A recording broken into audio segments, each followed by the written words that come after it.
For those that are with us in person, there is breakfast at our left back corner. Feel free to get up at any point to grab yourself some food and have it at your desk. One other note is we are in the TSU University Museum, so please be mindful of the walls and the artwork on there to not bump into them or to disturb our artwork that we have here. And with that, I'm going to go ahead and introduce myself. My name is Cecilia Torres. I am the Center Program Coordinator for MHREACH. MHREACH stands for the Gulf Coast Collaborative Center for Maternal Health Research, Education, Advanced Training, Community Engagement, and Health Equity and Justice here at Texas Southern University. I also serve as an epidemiologist within our Center for Biomedical and Minority Health Research and assist with student and faculty data analytics and maternal health programming here at TSU. And I will serve as today's Master of Ceremony to help keep the flow of all of our projects. I'm going to go ahead and introduce to our stage Dr. Omonike Olale. She is our principal investigator and center director for the HRSA-funded MHREACH program. She also is a professor of pharmacology and the senior associate vice president of research and innovation here at Texas Southern University. Her formal training in pharmacology and epidemiology were at Johns Hopkins University School of Medicine and at Harvard University. Dr. Olale has expertise in pharmacology and epidemiology, research spanning over 20 years, working on research focused on diseases that disproportionately affect underrepresented minorities. She also serves as the PI for the NIH-funded Center for Biomedical and Minority Health Research. Dr. Olale.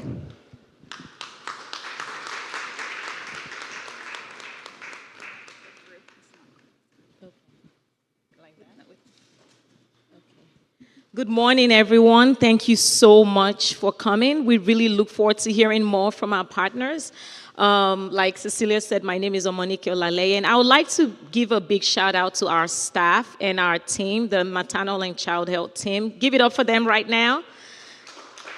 Most of them are wearing this pink shirt. They really made this work. Above all, they're the ones going out to the community to really move the needle.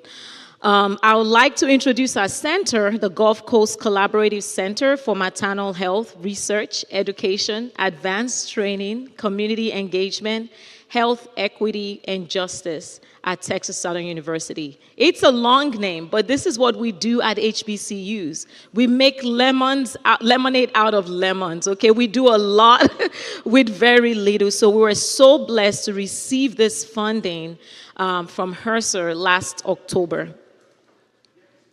The main goals of our centers is really to establish specific research projects that would tackle the current disparities that we have in maternal health. Our center is focused on two major research projects led by Dr. Ajewale. Give it up for Dr. Ajewale. She'll be speaking soon.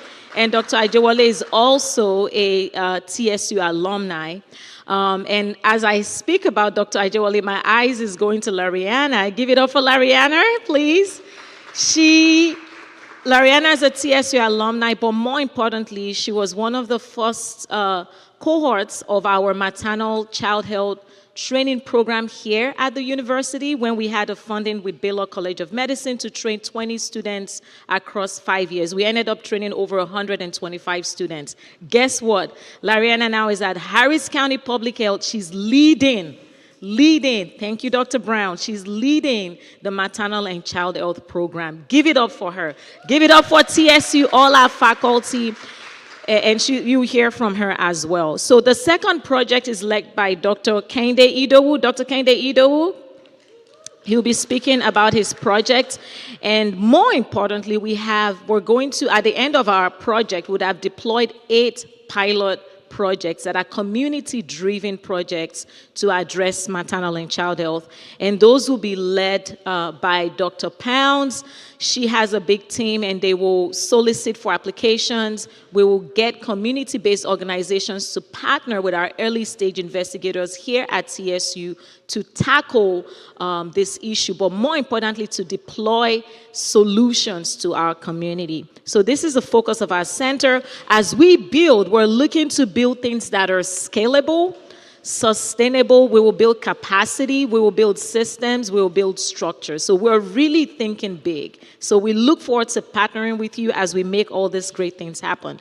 This is the team over here. It's a great team. I've been super blessed here at Texas Southern University. This is my 17th academic year. I think one of the greatest graces that God gave me is really to be partnered with great colleagues here, great colleagues, great students, to work alongside with me to as we move the needle for our mission at our university. All this started when DHHS reached out to Dr. Ajewole and I and said, hey, we would like you guys to host a conference for maternal health. And we literally told DHHS, we're done hosting conferences. We're done talking. Stop talking, get the work done, give us some funding. And I said, if you promise that TSU will get funding, and if you promise us that we can get a collaborative started here, then we will host whatever you're trying to host. And they gave us that promise. So I'm really blessed that we were able to gather our faith-based leaders, our legislative elected officials to join us for that opening discussion. And from that, we worked closely with 7 HBCUs across the country for 2 solid years, meeting every single Friday to talk about how our universities can do better to transform our communities, more importantly, to move the needle when it comes to maternal health outcomes. So we worked with those HBCUs, and out of the 7 of us, 5 of us got this fund from HRSA to move the needle. Give it up for those HBCUs, great leaders that are really making a difference in their community. More recently, we partnered with Dr. Susan Murphy to submit a UG3 to build out our CHW infrastructure. Also, the Texas Advisory Committee invited me to testify on this issue, and part of that work will be put together to present to President Biden as we look as a nation on addressing this crisis. This is the structure of our center. We have an administrative component. We also have the community engagement core led by Dr. Pounds. Give it up for Dr. Kimberly Pounds, which is also the co-PI of the MHREACH grant with Dr. Szymanski. Give it up for Dr. Szymanski. I'm so happy she was able to come, and we look forward to hearing about what everyone is doing. So Dr. Pounds is leading a big program for our community health workers. She's the one leading the community pilot projects, like I mentioned. She works closely with our community advisory board, which you'll see some of them today. Then we have the investigator development core and the training core, because our goal is not only to transform our community, we want to make sure we have a sustainable pipeline, and also there's workforce development. So Dr. Ivy Pond, give it up for Dr. Pond. She will be leading this effort. She also leads it for one of our larger grants, the NIH-funded grant, to train undergraduate students, graduate students, early-stage investigators, postdoctoral fellows, which we now have 2 postdoctoral fellows in our center. Can you rise? Our 2 great postdoctoral fellows, Grace and Jasmine. Come on now. Grace joined us from Texas Tech, and Jasmine is a TSU alumni passionate about improving maternal health outcomes. Also, Cecilia, stand up. Cecilia is our program coordinator and epidemiologist. But one of the greatest things Cecilia has done for us really is working closely with Dr. Poon to train high schoolers. Okay, when you're talking about a pipeline, it's not starting in college. It's starting K through 12. So we're so blessed to have Cecilia. Next, we have a research infrastructure core that will be working on those 2 big center projects you're going to hear about, Dr. Ajewole and Dr. Idowu. But also, the research infrastructure core will serve as an infrastructure to take on service projects, additional projects. And for the prospective study we're doing, Dr. Ajewole is working with somebody we're going to meet today, Voices of the Pregnant and Parenting Working Group. This part of the working group will be coming this afternoon as well, because we really want to hear from everybody, and not just hear from them. We want to partner together to move the needle. So we're really blessed to have a great team. This is just our framework. I won't spend too much time on it, but our goal really is, like I said, to train and to build infrastructure, to work with our community to deploy real solutions. as you know, the numbers keeps going in the wrong direction in this country, as a country overall. But even more importantly, for our Black mothers. Black mothers die about 2.5 times more than their white counterparts. So we're really addressing this issue at Texas Southern University. More importantly, on September 1, the Texas Maternal Morbidity and Mortality Review Committee released the data. And one of the things they shared, which you'll be hearing more later today from Dr. Onyego, who serves on this committee, is that they identified the top 6 leading causes of death among our mothers in the state of Texas. And of course, you will see disparities with our Black mothers, but more importantly, they were able to identify the top 5 contributors. And that's why we really wanted to sit with everyone at this table. Systems of care is a big problem. Providers, gaps in their service delivery, facility, and of course, there's an impact of the community, patient, and family. And being able as providers to deploy culturally responsive services to our mothers. So we're really looking forward to work with everybody. We have a small workshop that will deploy this afternoon to hear from you on that. Like I said, you know, Harris County, we have a Harris County team. Please give it up for our Harris County team here. We're partners with them, looking to really get to this, but more importantly, move the needle. So this is the data from Harris County for our Precinct 1, for example, 56.8 deaths per 100,000 live births. Very devastating. So we will make sure that that's not the story in the coming years. Again, all of this started because Texas Southern University received a huge grant with Baylor College of Medicine, working across the country with 6 other MCH pipeline institutions. We trained those 125 students. We published papers. I believe the students had up to 20 publications on this work. They analyzed over 60 million pregnant women nationally. And so now our focus is, let's work with Harris County. Let's work with the Houston Health Department. Give it up for the Houston Health Department. They're here as well. And really resolve this issue. We worked closely with our grantee partners, not only just publishing the research outcomes, but really creating a framework for pipeline development as well in this country, mentoring and research as well. So we're so blessed. TSU has moved on to continue to build infrastructure, leveraging other grants. Our Vice President, Dr. Michelle Penn-Marshall, recently received the Department of Education grant to hire additional faculty alongside with Dr. Ivy Poon to bring in new faculty that have maternal and child health background and other areas as well. We're also working with Dr. Ajewale for the Gulf Coast Consortium. REACH, give it up for Dr. Ajewale. That's another grant she got. And this is really to help take products into commercialization, community solutions into commercialization. We also work with our UTMB teams to deploy some pilot projects. Give it up for Sharon, representing our UTMB team. Thank you so much, Sharon, for coming. We truly appreciate you. More recently, TSU purchased a mobile van, a mobile coach that will be able to deploy care to the community under Dr. Ajewale's leadership, as well as now TSU is now a clinical trial site. I wanted to say praise the Lord. Under Dr. Ajewale's leadership, with work with UTMB and mentorship from UTMB, Morehouse, Yale, Vanderbilt, TSU will now become, and funding from Pharma Foundation, a clinical trial site where we can be a liaison between our community and the largest medical center in the entire world. So it's amazing. We need to leverage the strengths of having that medical center to really improve maternal health in this nation, more importantly, in this county, in this state. Thank you all for all the great work you're already doing. And now you hear from the great team. Thank you so much.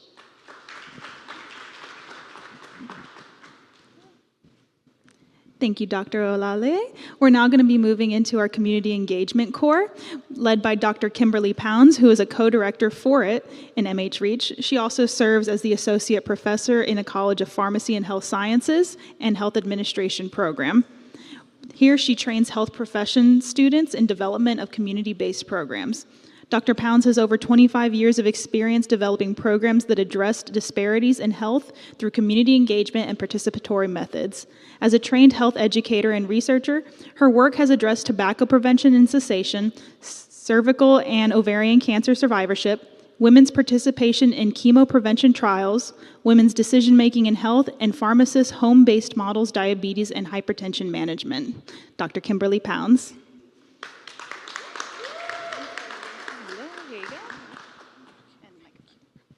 Good morning.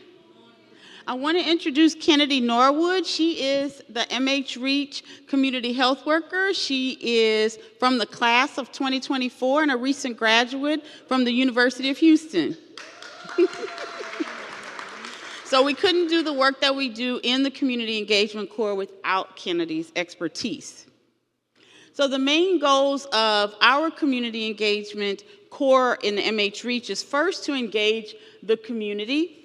And we are trying to engage both people who have lived experiences and unfortunately have bared the burden of unfortunate circumstances and birthing outcomes. We also want to engage people who work alongside these types of patients. So we're engaging both professional and people with lived experiences.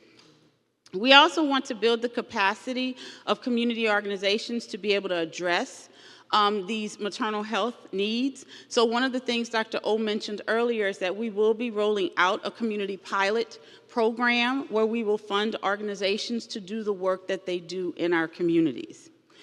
Disseminating our outcomes, Kennedy and I, along with Dr. Gwynn and Dr. King, the other members of our team, will be working to make sure that when we have results from studies, that they're packaged in a way that our communities can not only understand the information, but possibly use it in their advocacy work as well as their daily lives.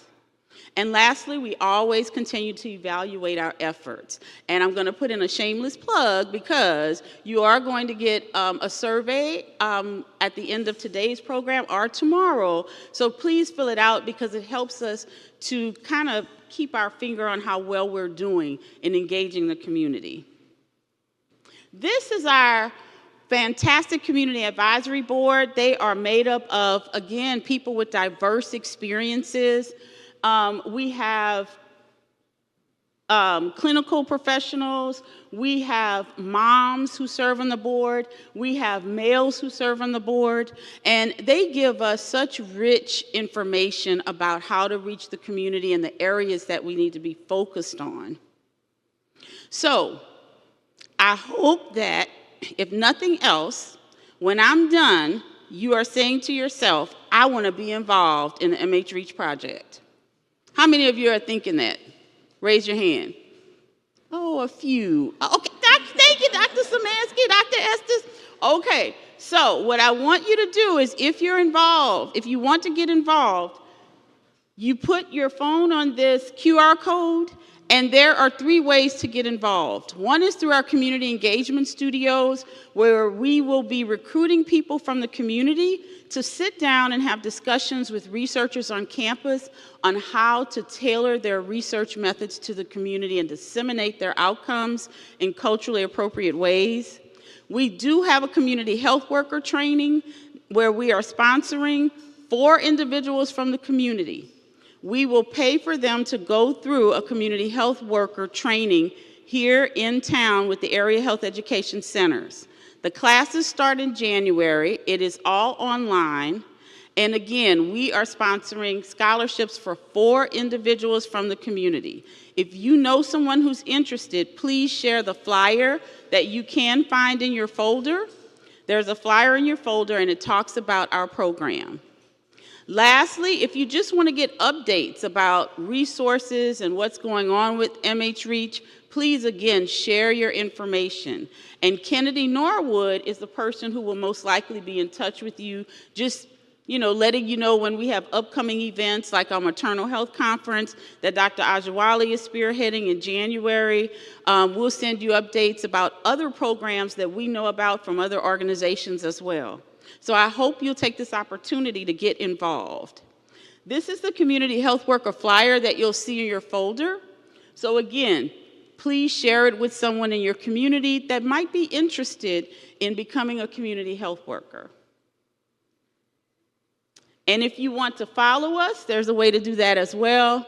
Ms. Norwood oversees our social media platforms as well.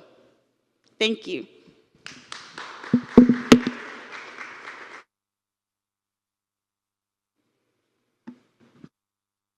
Thank you, Dr. Pounds. And also here's some of our photos from Kennedy's events where she goes off into the community, to the high schools, to make sure that we're engaged and getting people from various aspects of the Houston-Harris County area to be involved within maternal health. Next, we're going to have Dr. Ajewole speak about her MHREACH project. Dr. Veronica Ajewole Memwa is the director of the Research Infrastructure Corps here at MHREACH and the PI of the MHREACH project. She's also a professor at TSU and as a clinical pharmacist and adjunct assistant professor of oncology at Houston Methodist Hospital.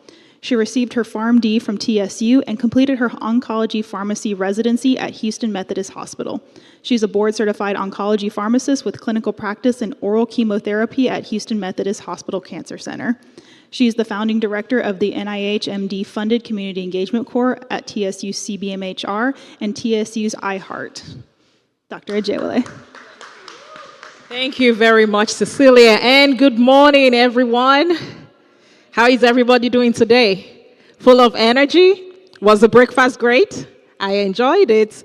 Well, I would not be the person presenting today, but I would make way for our amazing fellow, recent graduate of Texas Southern University, recently fully licensed pharmacist, no other person but Jasmine Jones, who will be working alongside myself to implement this project. So please help me to welcome Jasmine as she runs over the presentation. Thank you. Thank you, Dr. Ajewole. Okay. Good morning, everyone. I'm Jasmine Jones. I am the postdoc fellow in the MHREACH program in the College of Pharmacy under Dr. Ajewole and Dr. Poon.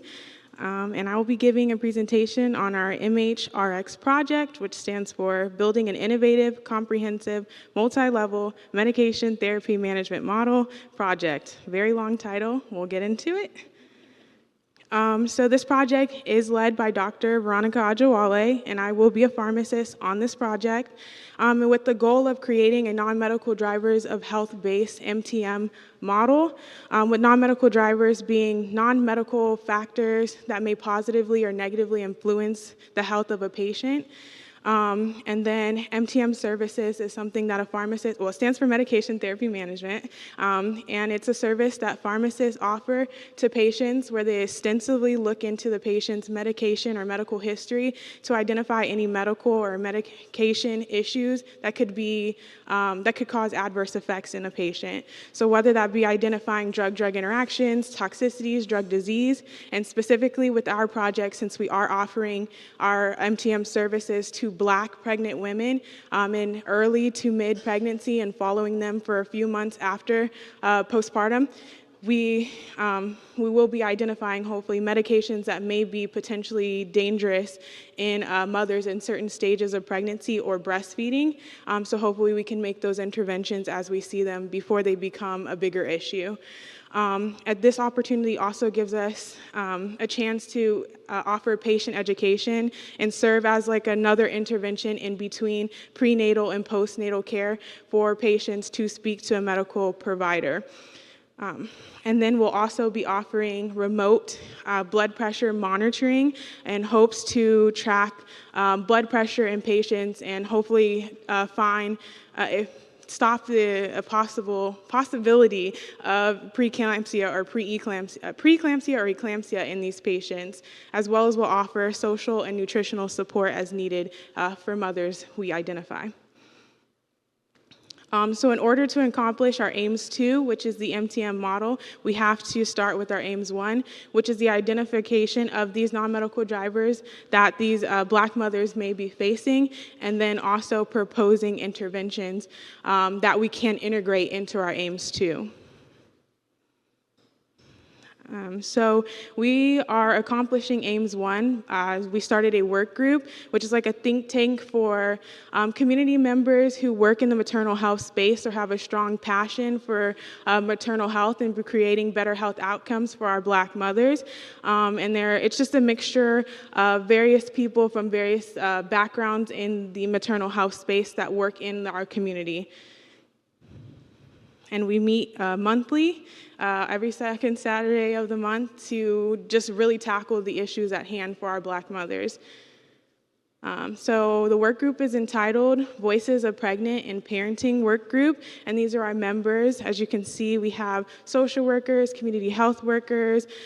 We also have business owners as well, as we did have a mother on she was pregnant, but she recently had her baby, so she was also sitting in on the calls and providing feedback for us. So a little bit more about the AIMS-2, which is the non-medical drivers of health-based MTM model. So we're hoping to enroll pregnant women up to 24 weeks of pregnancy and then follow them for 64 weeks postpartum. And then offer our services to the MTM, as well as the remote blood pressure monitoring and the nutritional and social support.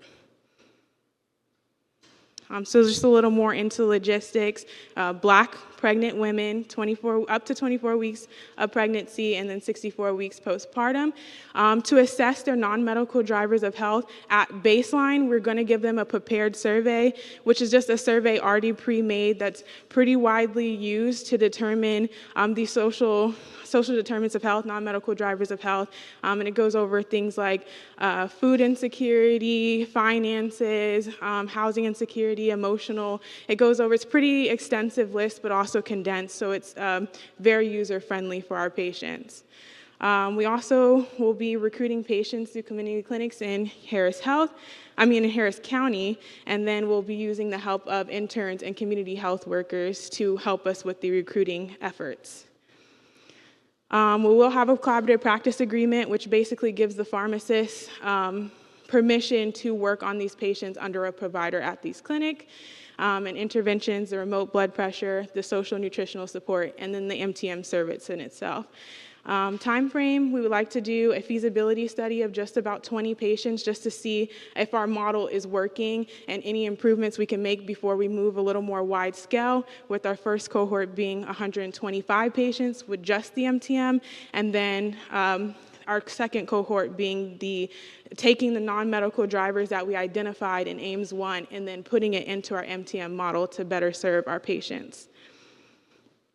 And this is just a breakdown of time frame and enrollment. So we want to be doing like an intervention like every 6 weeks with the patient. And then we also, as we keep going, adding more patients to reach our goal of 250 patients. And that concludes the MHREACH program.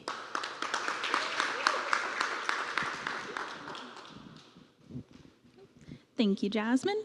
Next, we're going to have Dr. Idowu come up here to talk about his MHAI MLPX project. Dr. Idowu serves as the PI for this project at MHREACH. He is also a research assistant professor here at Texas Southern University with expertise in molecular biology, biocomputational science, and artificial intelligence research. Through the TSU Leadership, Education, and Advancement in Undergraduate Research Pathways program, Dr. Idowu was appointed as a faculty member specializing in artificial intelligence and machine learning. He has provided TSU students with hands-on research opportunities, teaching them concepts and applications in data science, maternal and child health research, drug discovery, and more. Dr. Idowu.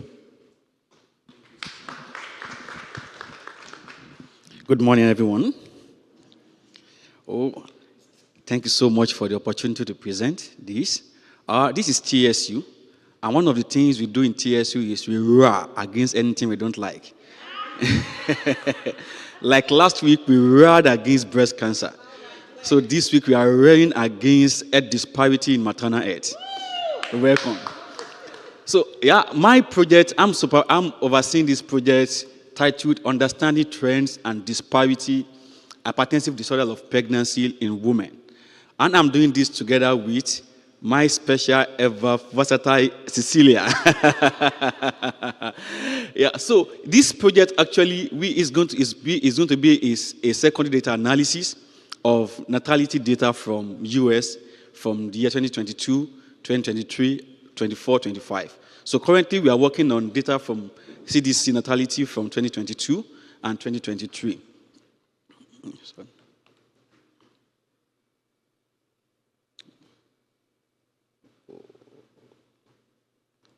Okay, thank you. So we, like I said earlier, we're focusing on hypertensive disorder of pregnancy, and this includes hypertension, gestational hypertension, preeclampsia, and so on. And this data, like I've said earlier, we are focusing on secondary data. And under this project, we have 3 specific aims. And our first aim is to evaluate racial disparity and trend in HDP among women in US. And as we know, even though there is a common problem, but it is more distributed, to a certain race than the other. And the black women in African American are not really doing fine in that area. So the second objective is to develop a predictive model of HDP using SDOH data. So what that means is, looking at the trends, we can identify factors that contribute either negatively or positively to maternal outcome. So, for instance, if the zip code, for instance, is giving us a negative correlation, that means we can map that, this particular area, there is high prevalence of this. So when a patient shows up to the hospital, looking at all this data, feeding it into our model, it can predict the possible outcome for such a pregnant woman. And the third objective is to enhance maternal health data science education here in TSU. And how do we do this? We currently enroll our undergraduate students in programs, and we have a very big team taking this. And in my own area, I'm trying to teach the students the intersection between public health and data science, how you can use data techniques to analyze public health data and come up with a reasonable inference for that. So this training will encompass integrated data analysis, using of artificial intelligence algorithm in building model, and working that on data science, public health data. So this data I'm going to present today, we look at CDC data for 2022 birth natality, and this is data for 2022 with about over 2.5 million data from the US for that year. And after we did our data cleaning, removing repetition, we came up with a final of 2.4 million data. So these are the factors we look. We look at the mother's age, mother's education, the race, their cigarette before, during, and after pregnancy. And we look at their gestational diabetes, pre-gestational hypertension, and stuff like that. So this is a study looking at the trend and how this actually affects different races in US. So the data this first data is looking at the pre-pregnancy hypertension distribution among different races. And if you look at that point I put in in red box, we can see there is a significant increase in non-Hispanic non-Hispanic black. So which means even though it affects every races, but it is predominantly and significantly high as far as non-Hispanic black mother are concerned. And if you look at gestational hypertension, we can see a significant increase in gestational hypertension compared to the gestational hypertension. And in the field of molecular biology, we view pregnancy as oxidative stress. So that justifies the significant increase in the distribution of gestational hypertension compared to pre-gestational hypertension. And if you look at it intently, you can still see significant increase in non-Hispanic black and non-Hispanic African, Indian, and Atlantic native, right? So we also look at the distribution of pregnancy diabetes distribution, and we can see as well that this actually affects all races, but in this case, it's more prevalent in non-Hispanic, American Indian, and Atlantic native people. So when we look at the gestational diabetes in this case now, we can see significant increase in all races, but it's more pronounced more in the non-Hispanic IAN and non-Hispanic Asia. So now this actually gives us a kind of information. And what we did next is to look at the correlation between those factors that we've mentioned, gestational hypertension, pre-gestational hypertension, pre-pregnancy diabetes, and pregnancy diabetes, gestational diabetes, and looking at the correlation between that and maternal outcomes. And in this case, we try to look at what is the correlation between all those factors I've mentioned with maternal transfusion, placenta complication, admission to ICU, and the rest. And so And what we did was to do a kind of Partial correlation coefficient matrix to construct a correlation matrix to that. Now, and from this, we came up with a preliminary finding that shows that a strong correlation indicates maternal transfusion increase the likelihood of ICU. So when there is maternal transfusion, there is high possibility that such a patient will end up in ICU. And we also observed that when there is placenta complication, there is also a moderate positive, there is also a positive contribution that pre-existing and gestational hypertension contributes to that. So when there is pre-gestational hypertension, when there is gestational hypertension, there is likely for such a patient to come up with placenta complication. So because of time, so there is also a slight correlation between admission into ICU and uterus rupture. So when there is uterus rupture, there is high prevalence that such a patient will end up in the ICU. So stuff like that made us to come up with this conclusion that this study actually underscored the intricate relationship between maternal risk factors and medical complication. And significant correlation emphasized the importance of early and continuous monitoring of conditions such as pre-gestational diabetes, pre-existing hypertension, and eclampsia. So we are just trying to come up with an awareness for everybody to always, not even, I think in what we are trying to do in the bigger form is, everybody should be concerned about their diabetes and hypertension cases, even if they are not pregnant. So we're going to work on future research that is going to focus on uncovering the causal mechanism of this association and validate the result in a large and more diverse cohort. So what we are trying to do, we are trying to not just to look at the OUS population, we are trying as much as possible to bring this to our own local community. So we are working currently to get data from Harris County and counties around us to do the same thing. Because this data actually, even though this data covers the whole of US, we can't specifically say which data is coming from Harris County or is coming from Greater Houston area. So we are trying as much as possible to get data from this area, local area, and do the same thing for these. I think that's all. Thank you so much for listening.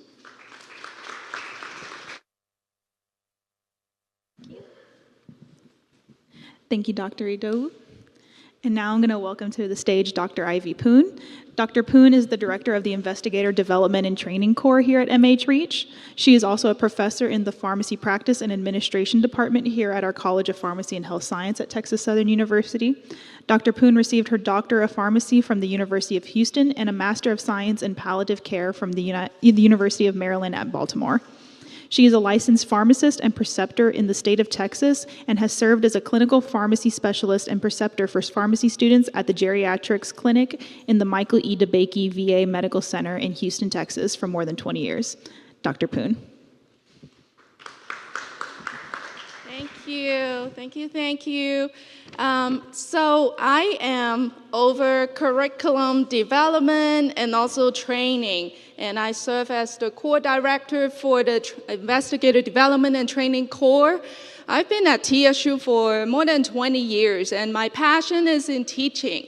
And so when I first started out, being in the role for core director for Investigator Development and Training, then I started thinking about how can I create a curriculum that is reproducible and also can be used for our students, undergraduate, graduate, maybe postdoc, and all the way up to early stage investigator who are interested in maternal health disparity topics.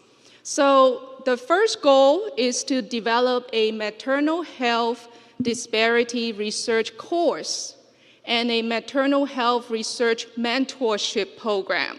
So we have, for the past year, we have developed already, make a little bit progress in develop the first outline of the curriculum. It has lessons planned, and I do like pre and post assessment and try to see, how they feel about the topic. Is it more too difficult? Is it too easy? Is it adaptable? So far and so forth. So the first goal is to develop the curriculum and just to introduce it to them. When I first started with this project, one of the first things that I look around at my pharmacy school curriculum, I look left and right and ask, who teach this topic? other than someone who come in and teach oral contraceptive or hormonal therapy, I really can't, identify a specific lecture that teach that to our pharmacy students. Just imagine that, One day they will become a pharmacist and they will be out there and filling prescription and serving the moms. And in their education is very science-based, drugs, side effects, all that stuff. And then so there is a need in this area so that they know our society, we have this problem out there. So they will be able to adapt to the need of the patients. So that is my main goal, develop the curriculum, and we will talk a little bit more about the curriculum in the next few slides. But aim 2 is to offer training and research mentorship.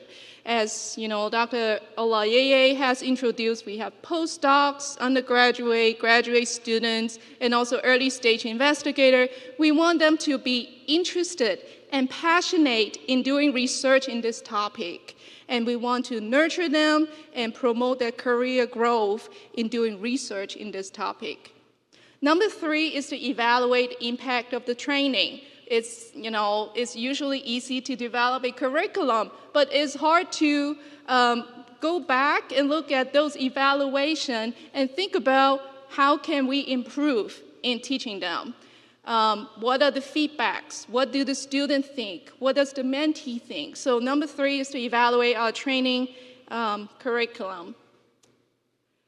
Now, so far, this past summer, and also right now, technically right now, we have 2 main training programs. The first one on the left-hand side is the undergraduate maternal health research program that is targeting at undergraduate students.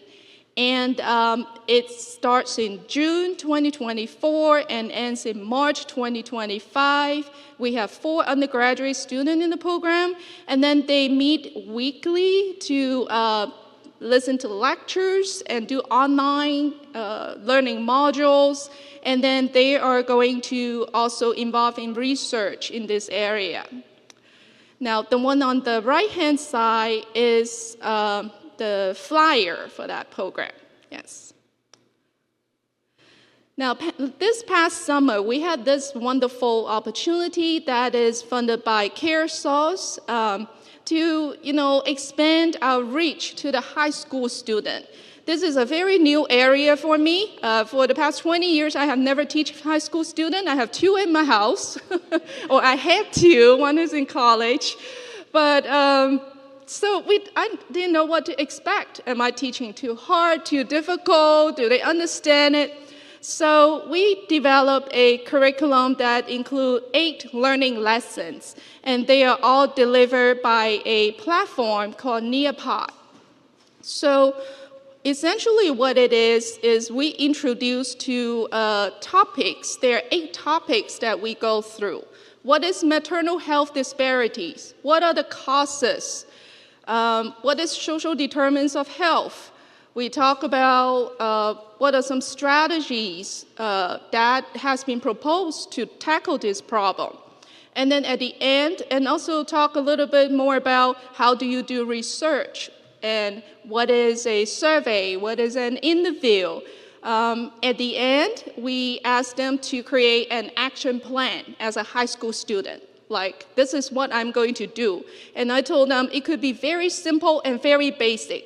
It could be as basic as I'm going to do a food drive and donate some cans or food to a, women's program in my neighborhood, something like that. Or I'm going to start a club at my school. I gave them some examples, make it fun and easy so they can be part of the efforts to help and to learn more about it and inspire them. So one day they become, a professional in public health or in health professionals.